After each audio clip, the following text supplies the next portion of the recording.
பெரியாழ்வார் செய்த பெரிய திருமொழியாம் 4ஆம் பத்து 4ஆம் திருமொழி.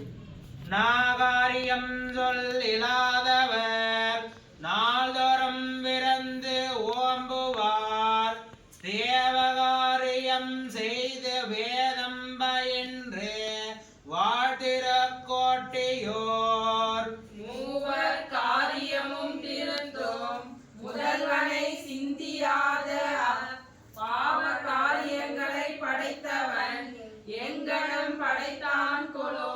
குற்றம் என்றே குணம் பிறகி குரகளுக்கு அனுகூலங்களாய் செற்றம் ஒன்றும் இல்லாத வன்கையினார்கள் வாழ்த்திறக்கோட்டியோர் தொற்றி எழு உலகு உண்ட தூமணி வண்ணன் தன்னை தொழாதவர் பெற்ற தாயார் வயிற்றினை பெருநோய் செய்வான் பிறந்தார்களே.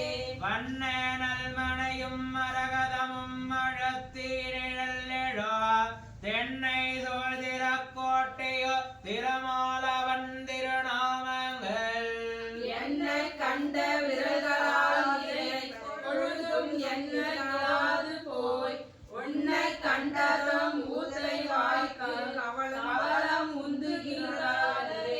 உரகமெல்லடையால் கையில் உரை சங்கம் போல் மட அன்னங்கள் நிறைகணம் பறந்து ஏறும் செங்கமல வயல் திறக்கோட்டையோர் நரக நாசனை நாவிற் கொண்டு அழையாத மானிட சாதியர் பருகு நீரும் உடுக்கும் உரையும் பாவம் செய்தனர் நாம் கொலோ. ஆமையின் முதகத்திடை கொண்டு தோமரச் சாடே போய் தேமை செய்து இலாவலைகளை விளையாடு நேர்த்திறக்கோட்டையோர்